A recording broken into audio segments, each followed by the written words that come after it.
మహిళా పోలీసులకు నిర్మల్ జిల్లా ఎస్పీ జానకి శర్మల అదనపు బాధ్యతలు అప్పగించారు. అంతర్జాతీయ మహిళా దినోత్సవం సందర్భంగా మహిళలు కూడా మగవారితో సమానంగా డ్యూటీలు చేయాలని రిసెప్షన్లో పనిచేసే మహిళా పోలీసులకు అదనపు బాధ్యతలను అప్పగించారు. ఖానాపూర్ పోలీస్ స్టేషన్లో విధులు నిర్వర్తిస్తున్న మహిళా పోలీసులకు ఈ కార్యక్రమంలో భాగంగా నిర్ణయం తీసుకున్నారు. డయల్ 100 పెట్రో కార్ విధులు నిర్వర్తించడం అదనంగా ఉందని, ఆనందంగా ఉందని తెలిపారు. బయట ప్రపంచంలో మహిళలకు జరుగుతున్న అన్యాయాలను కొంతమంది చెప్పుకోలేక ఇబ్బందులు పడుతున్నారని, అలాంటి వారికి భరోసా కల్పించే విధంగా విధులు నిర్వర్తిస్తామని మహిళా పోలీసులు తెలిపారు.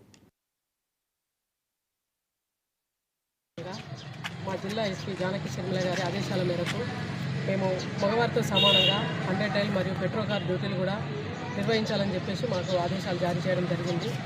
మేము మా జెంట్స్ స్టాఫ్తో సమానంగా మేము కూడా విధులను నిర్వర్తించగలమని నమ్మకంతో మాకు విధులు అప్పగించడం జరిగింది. సో మేము ఇదివరకు యూనిఫామ్ వేసుకొని లోపలే డ్యూటీలు చేసేవాళ్ళము. అదే యూనిఫామ్తో బయట డ్యూటీ చేయడం వల్ల బయట ఇప్పుడు లేడీస్కి సంబంధించిన 100 డేస్ కూడా రావడం జరుగుతుంది చాలా వరకు. అటువంటి ఎట్లుంటాయి అనేది మాకు కూడా తెలుస్తుంది. పబ్లిక్తో మమేకమై మేము విధులను నిర్వర్తించగలమని బయటికి వెళ్ళి వారితో మాట్లాడడం వల్ల మాకు కూడా కొన్ని తెలుస్తాయి. అటువంటి విధులు నిర్వర్తించి వాళ్ళు స్టేషన్కి వచ్చి ఎటువంటి కంప్లైంట్ ఇవ్వగలుగుతున్నారు అనేది మాకు